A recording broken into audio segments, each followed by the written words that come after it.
Yes, mambo vipi? Matumaini yangu wewe ni mzima. Hii ni The Pitch. Jina langu naitwa Ayubu Mgando na leo kwenye The Pitch tutaiangalia timu ya Yanga pamoja na namna ambavyo timu hiyo ilivyoweza kutawala soka la Tanzania kwa miaka 4 mfululizo. Tunakumbuka miaka 4 iliyopita Yanga ni timu ambayo ilikuwa bado ikijitafuta. Tunaona sajili ambazo walikuwa wakizifanya kipindi hicho Engineer Hersi pamoja na makamu wa rais wa klabu hiyo Arafat Haji walipoingia madarakani, walifanya sajili nyingi ambazo zilikuwa zinaonekana kama za kuchekesha hivi, lakini kadri muda ulivyokuwa unazidi kwenda ndipo ambapo walikuwa wanafanya vitu kwa usahihi zaidi. Tunakumbuka kwenye upande wa golikipa alikuwepo Kindoki, upande wa ushambuliaji alikuja Yikpe, akaja Radmel Falcao, Gathia Zayete, Ndama huyu David Molinga kutoka pale Kongo DRC.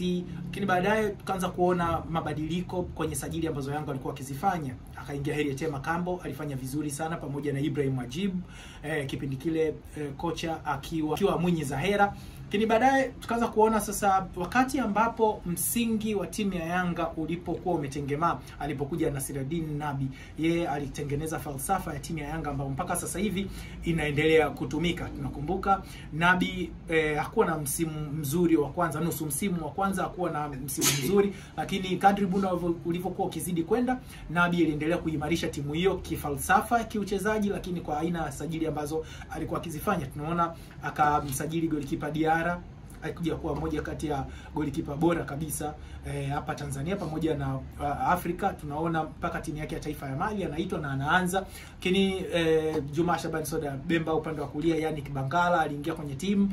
Baada ya hapo tukaona kina Khalid Aucho wameingia kwenye timu, taratibu Yanga ikaanza kuimarika, kina Mudathir akaingia.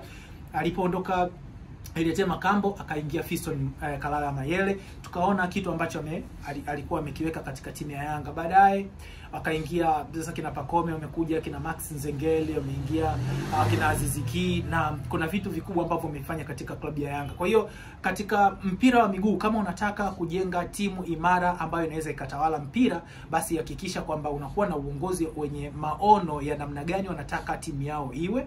Hapo namzungumzia Hersi Said pamoja na Arafat Haji, walikuwa na maono yao, walikuwa na mikakati ya kufanya jinsi gani Yanga iweze kuwa timu imara, na walifanya hivyo, wakaanza taratibu mpaka wakatawala soka la Tanzania. Lakini eneo la pili ni fedha. Hauwezi kujenga timu imara kama hauna fedha, kwa sababu huwezi kusajili mchezaji kama Pacome, mchezaji ambaye alikuwa muhimu alikotoka. ASEC Mimosas, Aziziki alikuwa mchezaji muhimu. ASEC Mimosas anaingia kwenye timu ya Yanga, wanatengeneza moja kati ya vikosi imara kabisa katika timu ya Yanga. Na katika kipindi cha miaka 4 mfululizo ambao Yanga wanatawala soka la Tanzania, ndani yake wamecheza fainali moja ya kombe la shirikisho. Na msimu wa pili baada ya kucheza fainali ya kombe la shirikisho, naona Yanga walitolewa kwa namna ambayo haikuwa stahiki, na makosa ya referee yakawafanya Yanga wakatolewa katika hatua ya robo finali kombe la klabu bingwa Afrika. Kwa hiyo ukiangalia namna ambavyo Engineer Hersi pamoja na Arafat Haji walivyoingia madarakani na namna ambao walianza mchakato wao kuijenga Yanga mpaka sasa hivi, tunaona Yanga imetawala soka la Tanzania miaka 4 mfululizo. Hii inakupa ishara kwamba timu yoyote imara ambayo inafanya vizuri katika mashindano ya ndani na kimataifa lazima ianze kwanza kuwa na uongozi imara, thabiti, ambao wenye mpango mkakati unayetekelezeka na maono ambayo wanataka timu hiyo iweze kuelekea.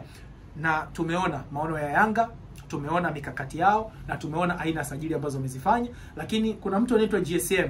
Bila yeye Yanga isingeweza kufikia hapa ilipofika. Kwa sababu kwa nini namtaja GSM?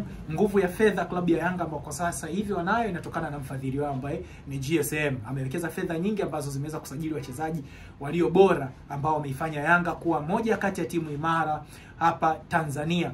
Yanga imechukua makombe 3 mfululizo ligi kuu Tanzania bara, lakini inacheza fainali yake ya 4 mfululizo kombe la CRDB Confederation Cup ama kombe la shirikisho Tanzania. Hii haiji kwa bahati mbaya, inakuja kwa sababu Yanga ina uongozi imara. Yanga ina mtu ambaye anaweka fedha ambayo inaweza kuwafanya wao kusajili wachezaji ambao wanaingia kuimarisha timu. Na kwa nini namtaja Engineer Hersi pamoja na Arafat? Kwa sababu wanajua namna gani ya kuweza kutengeneza mipango ya kurithisha kutoka mchezaji mmoja kwenda mchezaji mwingine. Mfano ameondoka Joyce Lomalisa ameingia Boka. Upande wa kulia tumeona Ataura Yao Kwasi mara nyingi amekuwa na majeraha mara kwa mara, lakini sasa hivi yuko Israel Patrick Mwenda, na hata kama Ataura Yao Kwasi ataondoka, Patrick Israel Mwenda tayari ameshajitengenezea utawala wake. Lakini tunaona Khalid Aucho msimu huu kwa muda mrefu hakuwa part and parcel ya kikosi cha Yanga, lakini Duke Abuya ameingia, amecheza kwenye eneo ambalo Khalid Aucho amekuwa akicheza na timu imekuwa imara. Kwa hiyo hii ni mipango ambayo Engineer Hersi ameweza kuitengeneza, na kuna taarifa za Aziz Ki kuweza kuondoka. Sitoshangaa kama Engineer Hersi pamoja na Arafat Haji wataweza kuingia sokoni na kuweza kuziba pengo la Aziz Ki. Kwa utawala wa Yanga kwenye soka la Tanzania umeletwa na uongozi imara pamoja na nguvu ya fedha, kwa sababu hakuna njia ya mkato kwenye utawala wa soka nchi yoyote. Ukiangalia Real Madrid umetawala soka la Ulaya kwa sababu ya nguvu ya fedha. Barcelona kwa sasa kama limerejea La Liga kutokana na mipango mikakati pamoja na sajili bora walizozifanya. Tunaona Man City alitawala EPL kwa misimu 4 mfululizo kwa sababu ya nguvu ya fedha pamoja na usajili wa wachezaji bora pamoja na uongozi ulio imara. Kwa hiyo hivi vitu vyote ndivyo vinatengeneza timu imara. Yanga wana uongozi imara, wana nguvu ya fedha, ndio maana wametengeneza timu iliyo imara. But the pitch kwa leo inaishia hapa. Jina langu naitwa Ayubu Mgando. Usisahau kusubscribe, like, acha comment hapo chini ili tuendelee kutengeneza maudhui mbalimbali ambayo yatakuwa yanakufurahisha. Ciao.